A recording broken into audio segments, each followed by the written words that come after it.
Hey everybody, thanks for tuning in to another episode of Atomi Brainwaves, our podcast on education for educators. Brainwaves is produced by our wonderful team here at Atomi. What is Atomi? It's an online teaching and learning platform for secondary education. We provide engaging, curriculum-specific video and text lessons for over 190 subjects, as well as matching quizzes and exam practice that can be used for both learning and formative assessment. We also provide powerful analytics that can help teachers diagnose how their students are progressing and zero in on who might need a little bit of extra help. Our goal is to help make life easier for our teachers, give them more time to work on the most important things, and ultimately help to generate better outcomes. If you want to find out more about Atomi, head over to our main site at getatomi.com and feel free to try it out for free. Today, I spoke with resident teaching expert Sue Temlett on the topic of leading a department. We explored Sue's history of departmental leadership and the lessons she learned along the way about dealing with teachers in your team, school leaders, and balancing leadership responsibilities with the regular teaching workload. If that sounds like your kind of thing, feel free to subscribe to us on Apple Podcasts, Spotify, or wherever you do your podcast listening. And while you're at it, why not leave us a quick 5-star review? For now, give this episode a listen, and I hope you enjoy.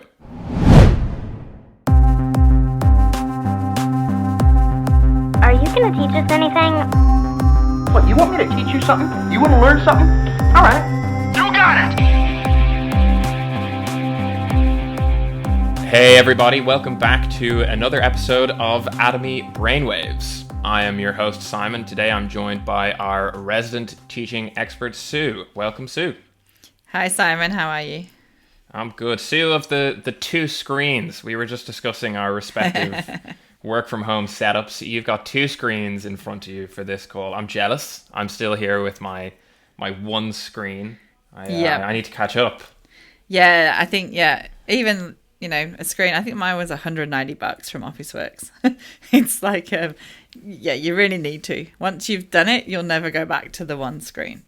Right. Well, who knows? Maybe for our next episode, I might just have a second screen to brag about. But for the time being, we're gonna have to make do with the one. But we are not here today to talk about screens. We are here to talk about leading a department, which is a kind of a relevant feature for not every teacher, but many teachers as they progress up through the ranks at their schools and become more experienced. Oftentimes, they will find themselves in that leadership position within departments in schools. And we're going to, as we go along, break down the various elements of it. But before we get there, just wanted to quickly run through, your experiences from your teaching days in educational department, leading at different schools and the different roles that you fulfilled down through the years. Sure. Reflecting on this topic, I actually realised that I think I was most happiest in my career leading a department. Like I've had various different jobs since I was head of department, but I think when I look back, if I was to pick up any again, I reckon it would be this one. Not podcasting. No.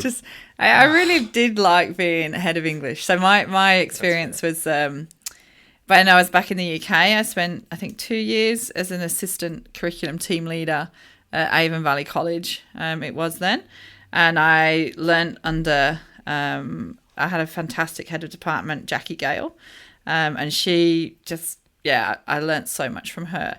And then moved over here and didn't start in Australia as a head of department because, that's what would have been my trajectory, I guess, but came over to a different country, hadn't taught the syllabus over here, etc., etc. So I started at Northern Beaches Christian School in 2008 as just a English teacher, and then the middle of that year I actually took over leadership of the department and did that for 5 years, and then moved to my second head of department job at Pacific Hills Christian School and stayed in that role for I think 4 years, or was it 5? Similar sort of time. So all up kind of like 10 years as a head of English. And I think getting that second headship, I think, was really good. Just to have try leading at a different place in a different way. And also, in Northern Beaches, I had, I guess, come up, from a normal teacher to then being the head of department. Whereas when I went for my second job, I went in as the head of department.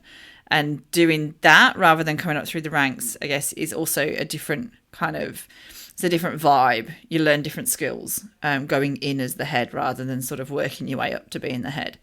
So both provided me great experience in different ways.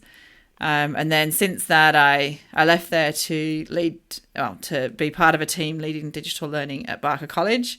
And then I've done 1 year as director of curriculum. And then I'm in the corporate world. So it's been a rather interesting last few years. Yes, most certainly has. But I mean, quite a bit of department leadership experience there, and kind of maybe most interestingly in a variety of different places and a variety of different styles. And I quickly wanted to ask you about, you touched on it there, the differences in, your first departmental leadership role, where it came off the back of a kind of a much longer stint of already having been at that school and seeing how it worked. And, you referenced previous department leader who you learned a lot from, and then kind of having that gradual ascension to the role versus the second, where, as you say, you pretty much went straight into that department leadership position. Can you just talk a little bit about the differences between those two experiences, the challenges involved, and I suppose, you said you learned different things, what those different things would be? Yeah, so the first one, it was only 6 months that I worked at the school before becoming the head of the department. But that was long enough. Yeah, you did know the lie of the land. But it was also long enough to have joined a department as a regular teacher and made great mates with the other regular teachers within the department. And that, I think in my context as well, that was particularly important because we just emigrated. And, I was like 28. The most actual time that you spend with people was at work. And so we got on really, really well and made these really close friendships. And then literally, like I remember it being on a Thursday when I found out that I'd got this job as head of department. And so within one day, you went from, I'm just your mate, I'm another teacher, to, I've got to lead you now and manage this department now. And that is a very tricky, that was very fast. That was a kind of unique situation in many ways. But it is a tricky path to then tread as you have become quite close and good friends with people. And then suddenly, like if you... One of the jobs of a head of department is often to performance manage people, or to observe their lessons, or to critique or give feedback and that sort of thing. And so suddenly within like a day, I was in the position of suddenly having that new element to our friendships, which I guess the thing I learnt from that when I moved into my new role at Pacific Hills was to be quite not guarded or wary essentially, but to know that when you're in leadership, it is sort of tricky to be everybody's friend. You know what I mean? So when I went into Pacific Hills, I made a really deliberate decision to make really good friends of the other heads of department, like kind of at your level, so that you could talk freely with them. You could discuss things that were going on at school that you shouldn't really share with people who are in your department, because there is an element of, you got to do the party line, you've got to watch what you say, because you are in that leadership role. And that was a conscious decision that I learned, I guess, from sort of being really, really friendly with my first department. And there was no issue there. Like, I worked with a great team of people, so it never became an issue, because they could have, they were great at, their professionalism was impeccable. But it could have been an issue if you started having to kind of get into difficult areas with people. So that was that. I put that down to kind of youth inexperience, and also the situation of coming up through the ranks, even if it was only 6 months. But for people who I guess are moving up through the ranks and they've been at a school a long time, and then they suddenly start leading and managing the people that they were just sort of mates with, friends with, on the same level as. And I don't say that in an arrogant way. It's just that there are levels in a school, like you, the regular teacher, then you go up the middle management level to head of department, etc. And that does provide different levels of what you can actually share, and some confidentiality things, and some visions of the school that you're not allowed to share until the head shares it or the principal decides to share it. Those kind of things.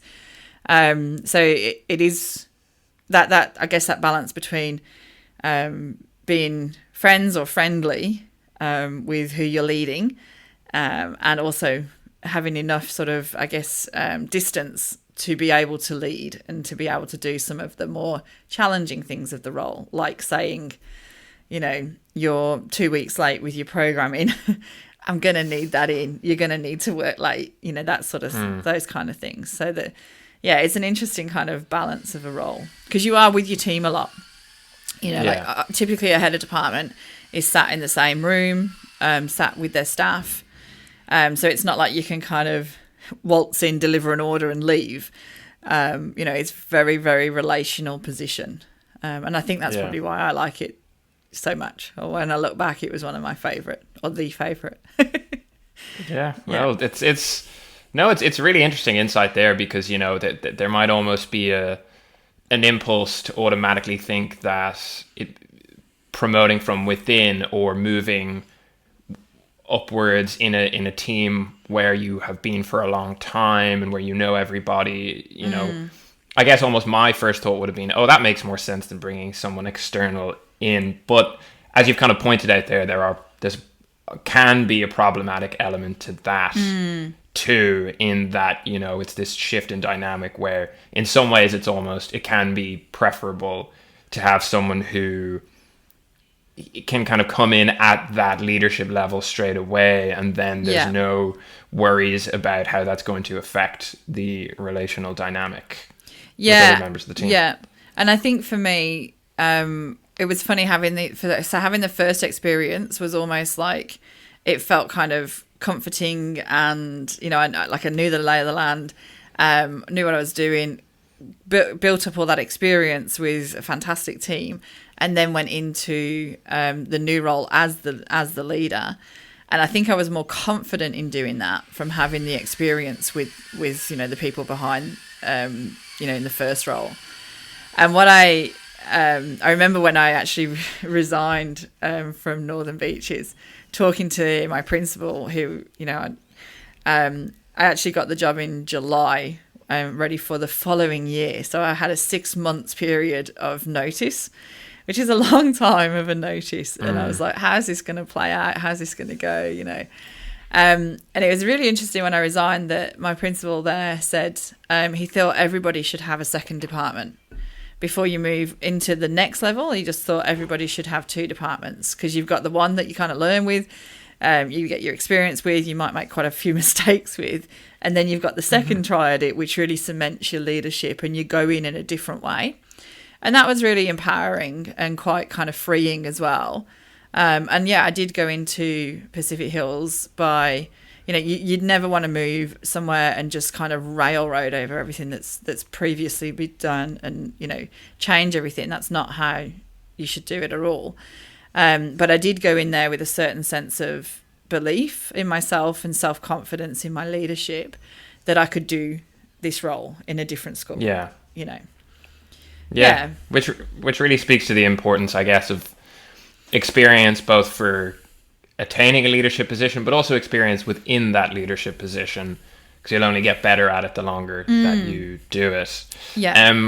We're going to come back in a little bit to that kind of interaction with the teachers within your department, within your team, because it's obviously a really important element. But just before we get there, I wanted to ask you quickly if you could break down, I guess, just the headline tasks that a head of a department faces, and sort of first of all, in a day-to-day sense, what does a day in the life, specifically through the lens of being the department leader, look like? But also, obviously such a big part of it is the long-term element and goal setting and goal fulfillment within that. So yeah, just if you could break down, we'll start with the day-to-day and then the short term and then move into the long term of the tasks facing a department leader. Yeah, so as a department leader, I just remember like feeling like you're rushing and running all day because both the times I did it was on what we would call, so it was a 0.2 loading for the leadership allowance. So I taught 80% of the time and 20% of the time you had for your leadership.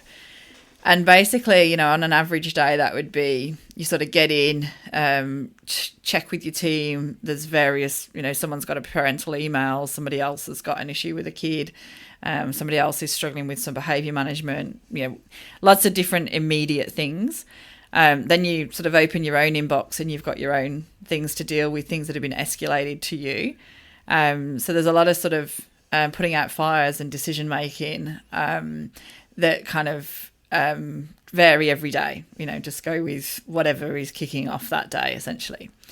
And then you've got your needs of your team. So, if someone goes down sick, that obviously teachers are meant to send in cover work and the majority do, but then it is down to the head of department often to, go and photocopy something or make sure that class, has got the work, etc. So there's kind of like a lot of running.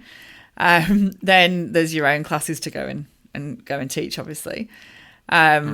Parents, things like IT concerns, just lots of variety in the day-to-day that is just immediate. Quite a few little things popping up, but they all add up. Yeah, and you've still got to be on duty. You've still got normal responsibilities of a teacher as well. There's often more meetings that you need to be in because you're part of that bigger decision-making process of the school as well. So there's just your days are just going to be longer. And then depending on the cycle of the year, heads of department have to read all the reports from their department before they go up to the next level of check-in. So you would have done, lots and lots of kind of check-in, Then things like ensuring marks are correct, ensuring marking turnaround is met, marking guidelines and marking feedback is all good for students. There is a lot. And that's just that. So that's kind of day to day. And what often happens is the day to day, if you're not careful, the day to day can totally overshadow any sense of sort of vision that you're trying to build for the future. So that kind of the bigger things, you've got your curriculum, you've got your compliance, and if it's vision or compliance is going to win because you have to be compliant. So you've got all the administration for compliance, things like scope and sequences, assessment grids, ensuring that you teach all the outcomes, programming. English, for example, I used to map all the dot points in the syllabus to all the programs that we taught. And in stage 4, for example, that's like, I think it's 144 different dot points over 2 years. So I had grids to sort of say, these are the programs, this is where everyone's taught at least once, so that you can actually, if called upon, you can prove that, the syllabus is being met sort of thing. So there's all that sort of administrative work to do with, the compliance, which I actually really enjoy. Some my team used to think I was crazy for loving programming and outcome checking, but to each their own. Yeah, I did really enjoy it. But then after that, there's the thing that excites me more, which is actually about the vision for, for me, the vision for English at the school I was working at. And what do you want the students to take away from, when they finish high school? What do you want them to take away from their experience of English? And this is where it gets more exciting. So, for example, one time we were looking at the curriculum and just kind of going, it's actually really depressive. Like if you think about, some of the really, really meaty texts are kind of like the tragedies, like I'm going to say Hamlet just because I, get Hamlet in. Of course. I knew it was coming. As soon as you said the word English, I was like, it's only a matter of time. Some of the really meaty texts are, dealing with obviously the real themes that are so complex and add a lot of meat and conversation and that sort of stuff. But they can also be quite dark and depressing. And so at one point we sort of scoped out our curriculum from 7 to 12. And we were like, we're just going to depress a whole heap of kids. We need to get some like more fun texts in, not that are shallow, but texts that maybe deal with environmental concerns rather than the boy in the striped pajamas, which deals with, the Holocaust or that sort of thing. So actually looking at the bigger vision and experience of what you want kids to leave, with that love of English. And I think that love of reading or be able to discern. And then how are we going to do that? What's our vision for how we're going to do that? So that needs the idea of the vision, I think, because it can get squashed behind the day-to-day, the immediate and the compliance things. The idea of the vision is kind of like more project-based work and really you need to give it time and come back to it. You know what I mean? Or else it's just never going to be at the forefront. Hey folks, hope you're enjoying the episode so far, and we've got plenty more to come after this quick break. Here at Atomi Brainwaves, we're all about education. And not just for students, for ourselves too. We would love to hear from you, whether that's feedback on one of our episodes or a question you'd like to see answered by one of our guests or by Sue. So, if you've got a comment or a question, don't hesitate to email us at brainwaves@getatomy.com. Looking forward to hearing from you. In the meantime, let's get back to it. I'm going to ask you later on about balancing the role of department head as teacher versus role of department head as department head.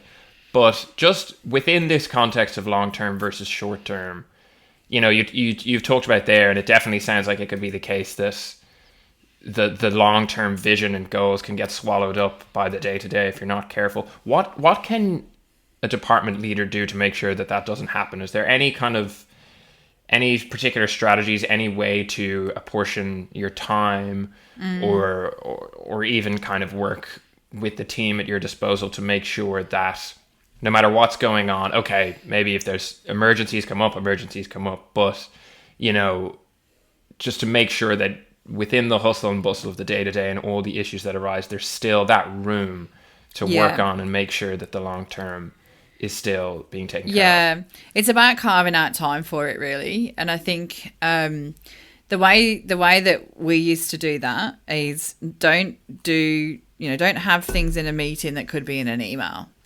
So don't gather your team together to basically say this term so we used to meet fortnightly at both schools, and so I would never gather them together and say, okay, the next 2 weeks you got to get your reports done, we've got to get this done, like just a checklist, So anything like that was done via email, and you kind of essentially trust your team to do it, and 99% will, and then you deal with the one who's late with reports or the one who's late with programs or whatever, rather than sitting everybody else through something that they're all professionals, something that deadlines are all going to meet anyway.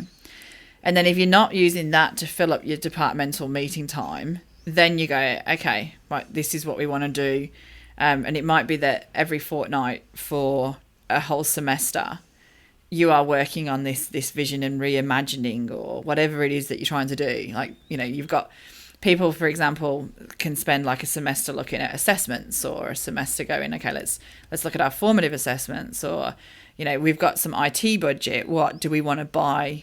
Don't just buy something. What's the vision for what we want to buy, in terms of that kind of thing.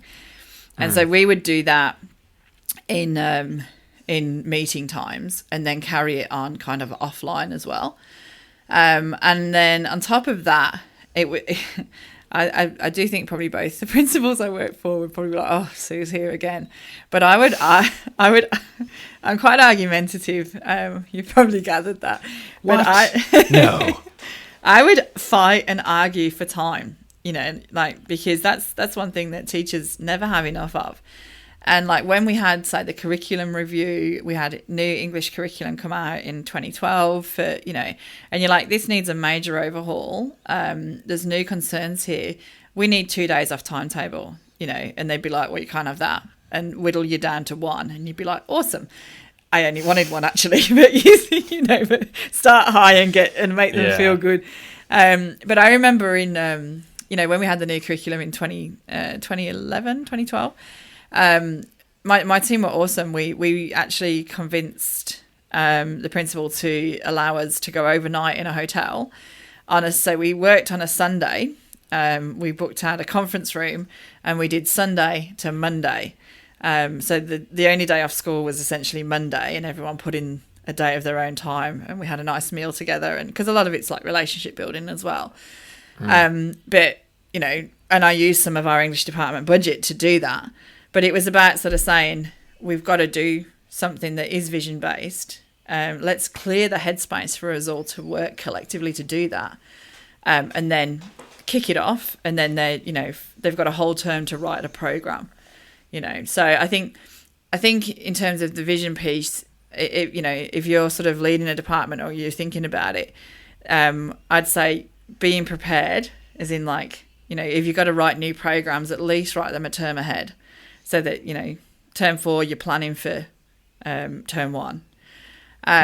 So you're the planner. Plan what you want for when you want it. Divide the workload. So you got 8 people in your team. That's 8 programs. Tackle the worst first. So if you've got to rewrite your whole curriculum, go with the ones that are the worst first to replace, because some of them might just need tweaks and whatever. And then fight for time. So fight for time with your staff, because that's where you get really great things, and that's where the time for the vision comes in.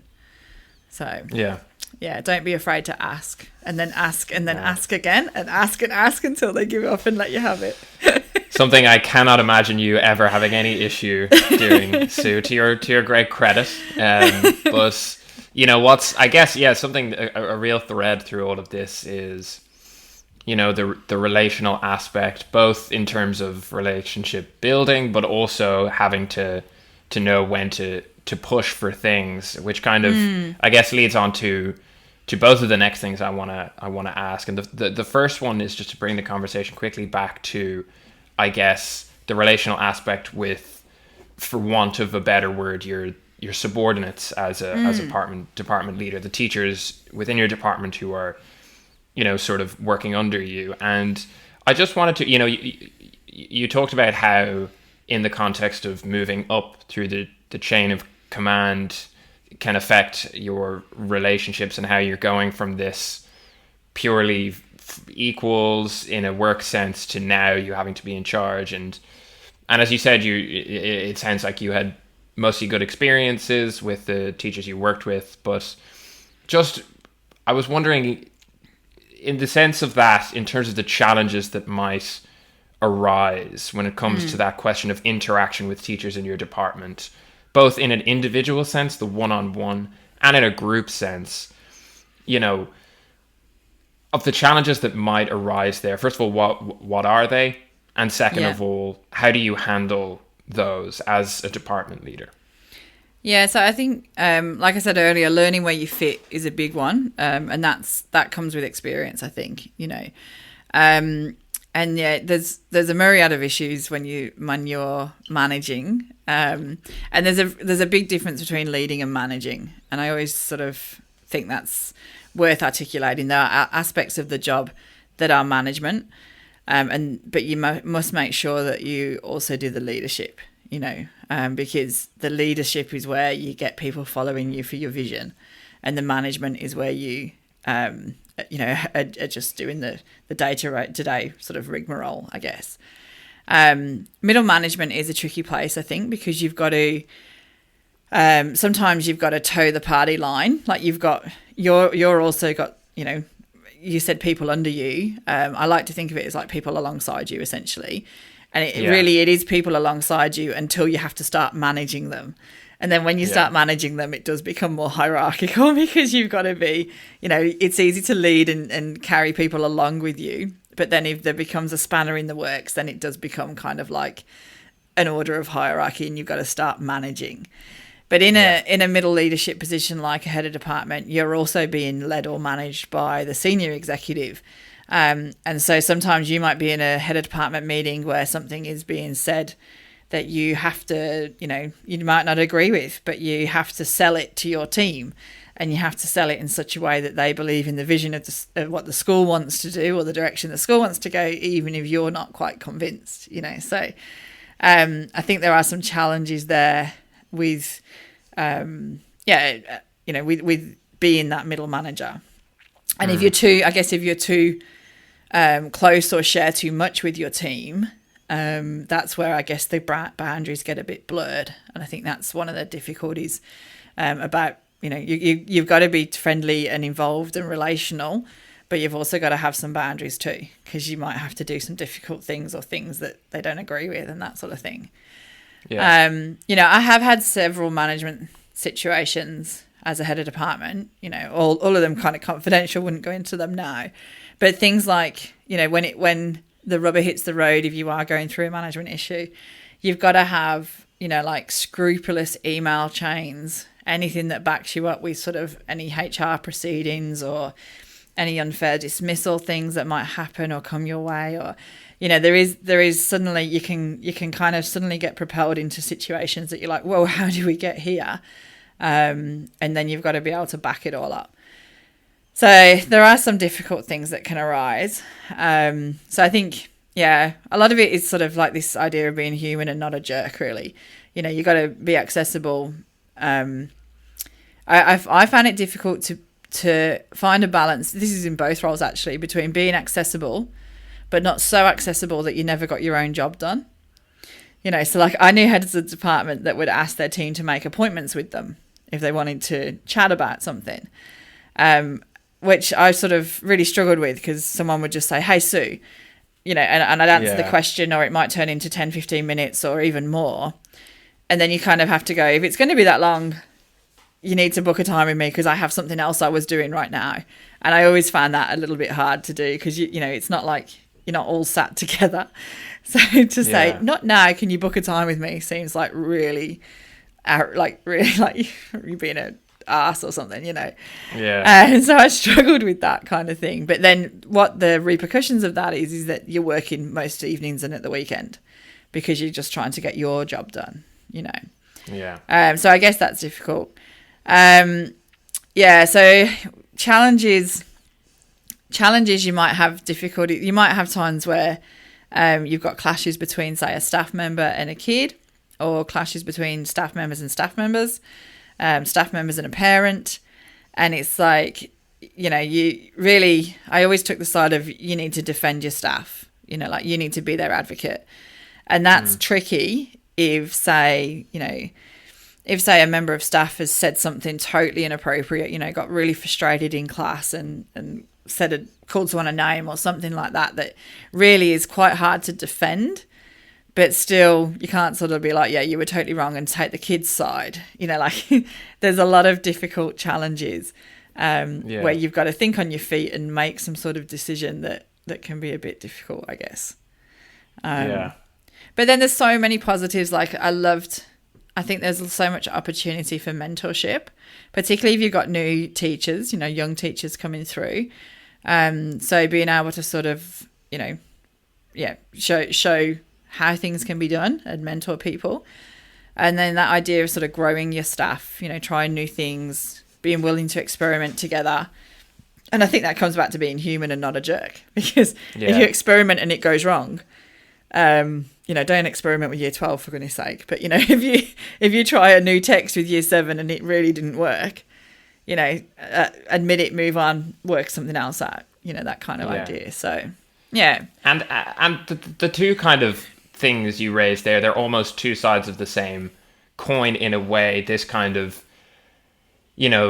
sticking by your teachers and advocating for them, and the other side of that being mentorship. And, obviously, it goes without saying that there, unfortunately will be certain scenarios where, God forbid, a teacher would do something that just is indefensible. And I'm sure in that case, it's, that doing the right thing comes first, but obviously a huge amount of middle ground. And the point I'm making is, if there is a situation where a teacher has perhaps overstepped the mark a little, you can, when it comes to dealing with the parent, dealing with the student, be on the teacher's side and make sure you can protect them, but then bring that mentorship when you're interacting with the teacher themselves. Would that be fair to say that in that conversation, away from the interaction with a bigger audience, so to speak, it can be, look, you were out of line and this is why, and this is what you need to change.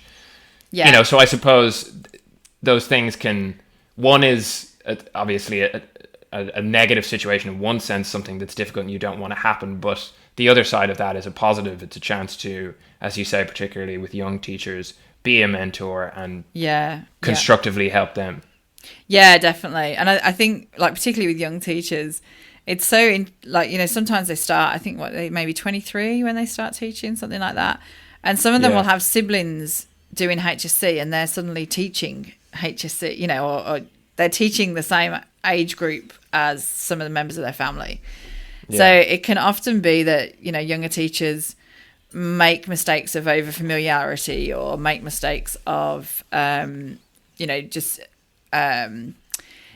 too pally, or, I've seen young teachers kind of carry the weight of the world of the kids' problems on their shoulders, like getting really too close, and that sort of thing. And it, again, comes with experience, but being able to then sort of say, like you say, in more close quarters, this is why this is an issue. This is what I have learnt from similar experiences, or that sort of stuff, and mentor them into growing in their sort of, cementing their teaching style and their pedagogy, is a really kind of, valuable and lovely place to be.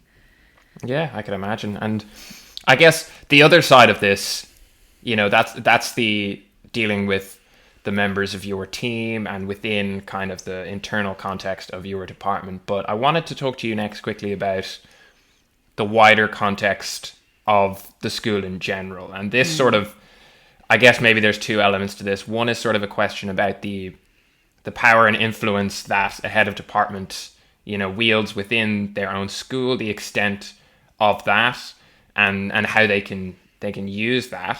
And also, I suppose, not mutually exclusive from that is and you've touched on this, the power, the kind of, I guess, the power they must recognize, which is, the principals, the senior executives within the school, who that they have to interact with and who they have to report to, and who are just that next level up. So I wonder if you could speak to a little, first of all, what just how much influence a head of department wields in terms of the school. I can hear you chuckling already. I'm sure depends how argumentative you are. But, well, tell us more. I think I think that might depend on how much you make yourself heard as well. So as I said before, I was always very vocal in meetings, and always, like, I agreed with a lot, but if I just didn't disagree on principle, like if I disagreed with something and I had, data and evidence that I saw to back it up, then I would disagree. But in terms of, I guess, power, it's perhaps not as much as people would think, so it really does depend on the context. If a school is valuing their HODs as sort of like the academic leaders of the school, which is what they are, I think there's so much value in, accepting, I guess, their opinions and really valuing the input that they can have on the direction of the school. Because for me, when I say like they're HODs and middle managers, HODs are actually still really in touch with the life of the school. Like they're still teaching, as I was teaching 80% of my time. You're still really at the chalk face, as well as being in with your team and seeing all the day-to-day issues. And as soon as you sort of become senior exec, having spent a year in that role too, you are just more removed because you don't teach as much. And some senior exec hardly teach at all, so you just become further and further out of the school, and then you rely on the HODs to be your eyes and ears, I guess, So I think, it is very much worth, I guess, allowing them a sort of power within the decision making of the school and that sort of thing. but yeah, it's then it becomes, I guess, as I said before, like a sense you will sometimes have to just shut up and put up at the end of the day if it's a direction that the school's going to take, or that sort of thing. You might find that you're not in the right place anymore, or I don't know. But you do then have to, I guess, you do wield, for that term, power over your department. And what you do is going to depend on whether your department actually toes the line, or does the change, or embraces the new thing, or whether they become, like, oh gosh, it's the English department kind of thing. So yeah, I think it's about knowing when to have your say, and knowing when to I guess accept the what the management is saying as well, just like you would want your team to have a voice and opinion, but then accept your leadership too. And so then HODs need to really be a united front for the message of the school, because they are then, like I said, the academic leaders, and need to be united in that leading together. Yeah. So there is definitely, I guess, power there, but there is also a layer above you. The middle management is an interesting path to tread.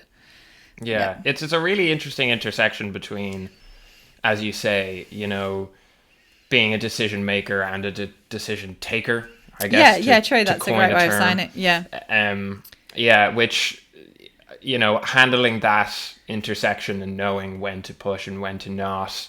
I suppose, like everything, is something that comes with experience, and will come down to the individual style as well. I'm sure, there'll be, people such as yourself who are always ready, or not always ready, but more ready to stand up and not afraid to give that pushback when it's needed. And I'm sure that there are others whose style will be more go with the flow and kind of lead in that sense. But experience really is a key factor here, isn't it, in sort of learning which beat is right for any particular moment. Yeah, and I think, if you're coming into it without experiences in, you've just got your first headship or that sort of thing, you can equip yourself with knowledge. Like I've got a ton of leadership books, listen to leadership podcasts. I did my master's in educational leadership, all different things like that.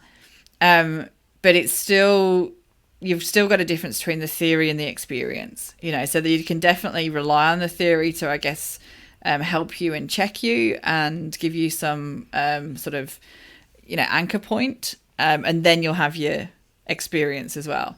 It's like reading. It's like reading about teaching and then actually teaching. It's the same sort of thing. But yeah, really rewarding job. Just some interesting navigational aspects to it, for sure. Of course.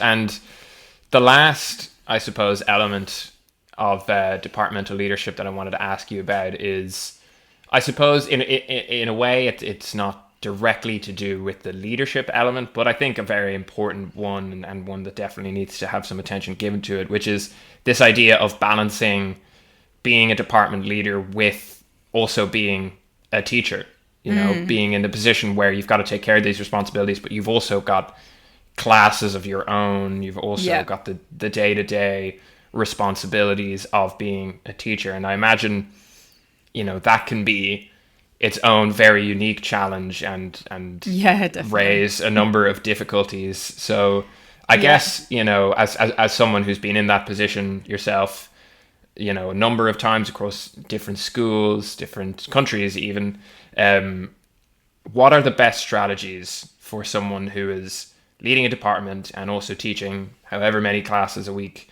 for balancing those two things and making sure that neither suffers as a result of the other? So I think, really, for me, a head of department should be the best practitioner in their department. Like I totally believe in leading by example. Like I don't think you can expect your staff to meet deadlines that you're not prepared to meet, and falling back on kind of like saying, oh, well, it's because I'm leading a department, like I can't get my reports in on time. That is not good enough in my book. So I always made sure my deadlines were met.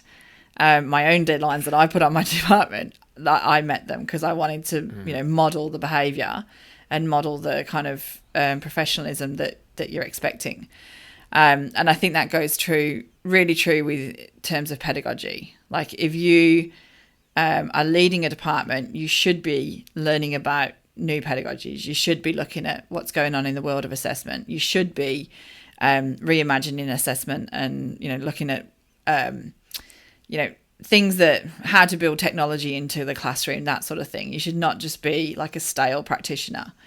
I think for me, a head of department who I could get behind has to have real life and real drive for the best educational outcomes for their kids. So I think you've got all aspects of responsibilities there in being the best in the department, so you should be. If you're the head of the department, I really believe that you should be the best teacher there that others can look to. You've got that difficulty between the immediate and the vision, even within your teaching. So your teaching is always going to win over any administration sort of things that you need to do. Not that you won't do them, you'll just do them at home. For me, that's where, I think we would never be able to find a head of department who actually fitted everything into the allocation they get for a head of department.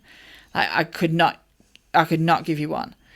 So what happens, so you're teaching point 8, the point 2 is usually on the immediate, the urgent and the day-to-day, with maybe a little bit built into sort of perhaps some vision, perhaps. And then a lot of the rest of it is done at home in your own time and over the weekend. And that's why, a job of a teacher is never done. A job of a head of department is certainly never done, because you've got everything and then you've got more on top, So, and it's not like you're sort of sitting back cushy with, I've only got 2 classes or something. You've often got, because you are the head of department. Like when I took over, oh my gosh, when I took over head of department, my principal at the time also had a thing that the head of department had to be teaching the highest classes, which I changed a year after because I didn't agree with it, in the sense that, I think a head of department should have a class from every stage and should have really low ability classes and really difficult to manage classes, as well as, your lovely advanced English class. But the first year I did it, I had year 10 top set, year 11 advanced, the top one, year 11 extension, the top, obviously, year 12 advanced, the top set, and year 12 extension.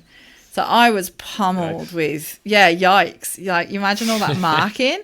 I was absolutely drowning in teaching, let alone, So the next year I was like, not doing that again. So my year 12s had gone, so I obviously kept on with my year 11s. And then I always, from then on, took the bottom set year 10. So that, that gave, I think you need to model that you're prepared to take those classes as well. So that always gave my team, some nice classes. And then I was always teaching a year 7 or 8 as well. So, always in every stage, because then you don't lose touch with any of the what's going on in those different stages either. But that first year, man, that was hard. It sounds it, but and I didn't have you learnt. Yeah, I mean, there was only myself and my husband then. Didn't have a child. I could not have done it with a child. So but I did put so many extra hours in. The job is never done, I guess, in that way. There is strategies for balancing. I don't know how I'd describe a strategy for it, other than, you need to be prepared that a lot of it's going to be in your own time. That's why I think in corporate world, it's really interesting that, like the companies I work for don't work over the weekend. Like if you message each other over the weekend, it's kind of like a bad thing and people pull you up on it. Whereas as, all my mates in education, all my time in education, you'd be like, the weekend, at least I can get something done, So, Yeah, which, just goes to show how demanding a job it is in education at any level, whether you are a young teacher, whether you're leading a department, whether you are a principal or school leader. All consuming. But it's really fascinating to hear And I think really should be really useful for any heads of departments who are out there listening, that, you know, there's kind of within what you're describing there, I think it would be fair to say there is that balancing element. You said, I don't know any strategies, but I think you're selling yourself a little short, because what you're talking about there about getting your classes across all different levels and keeping in touch there, but the net result of that is maybe you're not doing all classes that are drowning you with administrative work when there's already a lot going on in that sense in a head of department role. So I think, you know, that's a strategy in there, but also the real relevance of you've got to be willing to give up your own time to a certain extent to do this job and to do it right, I think is something that, you know, maybe it'll turn some people off the prospect, but I guess that would probably be a good thing, because if you're someone who is going to be turned off by that prospect and say, God, you know, I wouldn't want to do that, then I suppose you shouldn't be someone who is the head of a department. Anyway. Yeah, because it comes with more responsibility, and, you know, one of those responsibilities is basically going to, you know, consume your time. It's like, you know, principals who are, you know, I remember I had a principal mentor, and at one point in time we went out for dinner, and she had some girls out doing like Duke of Edinburgh walk sort of thing, you know, and she's like, you're never off duty, because like you've still got to make decisions for that group, you know, that you still got to know where everybody is, that sort of thing. It's very you've got more responsibility, and with that comes less time to, I guess, switch off, you know. But I'm not sure I understand. She's not sure she understands, but hopefully our listeners do. I hope whatever that disembodied voice that was Zoe talking to me there. She never talks to me if I ever want to talk to her. Testament to how valuable this conversation, this content is, that Siri wants to get involved. But just I suppose that's as good a place to kind of wrap us up there. Although it should be said, you know, just to quickly highlight, as time consuming as all of this is, no doubt extremely rewarding. Yeah, like I say, like it's been lovely to reflect on this, and you know, having now sort of led my departments and moved on, I'm so you know, a lot of the people who I led really close to, still in touch with. Some of them have got their own departments now. You know, helped them in that journey. Love watching them as leaders now. You know, it's super rewarding, and yeah, I think it's the probably been the highlight of my teaching career, leading a department. There you go. Very heartening place to wrap up our conversation on leading a department. Of course, we are always going to wrap up the podcast, however, with Sue's hot tip for the week. Could be a little bit of advice for teachers, could be a little anecdote from teaching days, from leading a department days, who knows. I wanted just a little something. So what's the hot tip? I want to tell a funny story. I think it's not really a hot tip. Fire away. So the hot tip, I guess, would be be careful what you leave on answer machine messages. Would be that. Oh, okay. I'm intrigued. So my team at Northern Beaches, if they ever listen to this podcast, they will find it so funny. But I remember it was the end of term 4. Being so drained, you know, like we'd just done exams, reports, all of this, phoned a parent to leave, you know, to actually speak to them about a difficult situation. So it was going to be a tricky call, and I was knackered. So I guess the top tip is to, you know, make sure that you look after yourself. But in front of top tips, by the sounds of things, in front of my entire department, I rang this parent, didn't get hold of them, and I left a message, and I said, this is Sue Temlett from Northern Beaches Christmas School. Christmas came out because it was Christmas and I was tired, and it should have been Christian school. And I just kept talking, and I was thinking at the end of it, I'm just going to press that button. It means you can re-record the message. And it just ended. And I was like, oh, you know, like head in hands moment. And I turned around, and my entire department was stifling laughs and trying not to, like, you know, make it even worse. And I got in the next day, and they had drawn all over our whiteboard little pictures of them all in elf hats. And so from then on, and then it became this thing that I just could not say Northern Beaches Christian School without saying Northern Beaches Christmas School. Christmas school. I had this mental block. And so from then on, I had to always phone parents and say that I was calling from NBCS because I just couldn't say it. So, long-term repercussions. Oh for my that. gosh, I'm surprised I even said it right tongue. tonight. But yeah, so my hot tip is to still take care of yourself and don't make difficult phone calls when you know that you're absolutely exhausted. And if I can add one, if you cannot stop yourself from saying the word Christmas at the wrong point, abbreviate. Yeah. I guess that's the elegant, solution funny. to that problem. Yeah, I never. It does sound. Yeah. From now on, I'm going to wear an elf hat. Oh, don't. That was we're like recording episodes several years ago. Well, it's never too late to bring it back. No. Alrighty. Well, on that note, we are going to wrap it up there for all of us here at Atomi Christmas Brainwaves. As maybe we'll start referring to it now. Hope you enjoyed our episode on leading a department. If you want to listen to any other episodes, you can find them on whatever platform you are listening to this on. For the time being, it's going to be goodbye from Sue.